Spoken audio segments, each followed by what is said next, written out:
好，咁跟住咧就會係1991年 C 醫院嘅 Paper 2嘅第一題啦。咁呢一題咧題目就話啦，鑑於社會上嘅稀少性問題啊，我們需要做邊個動作咧？咁睇下咯。一就話啦，實施價格管制。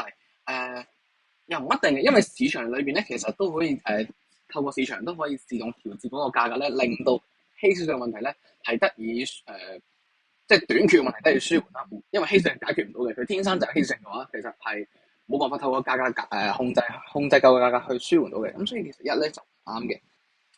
OK 係啦，極其量價格管制係可以解決個短缺嘅問題。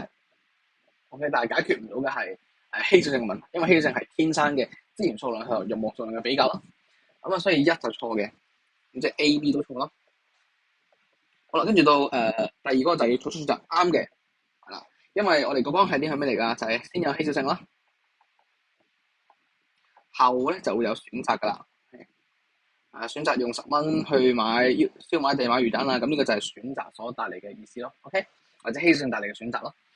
好啦，到第三啦，採用計劃經濟啊，呢度想提一提大家就係，即使係計劃經濟都好啦，其實佢仍然都有稀少性嘅問題嘅，因為計劃經濟本身嘅意思就係咩咧？係政府去分配啊嘛。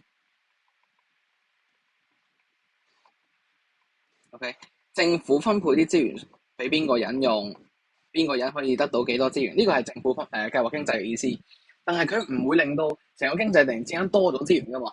OK，咁所以既然資源唔會突然之間多咗嘅話，稀少性嘅問題都仍然會存在嘅。咁所以咧，呢個其實我哋都揀唔落手嘅。OK，三都揀唔落手，咁所以答案只係得 D 嘅啫。OK，咁睇下咯。四個就會作互相競爭啦。其實呢個亦都係即刻我哋之前講嘅就係，當你有咗選擇之後咧，其實跟住就有個競爭噶啦。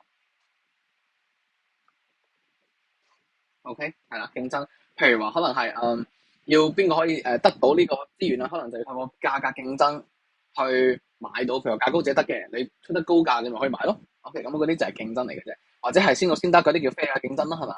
咁呢個就係選擇背後，我哋跟住就有個競爭出現咗啦。咁所以咧，答案就係2、4啦，亦即係多。OK，我哋講多。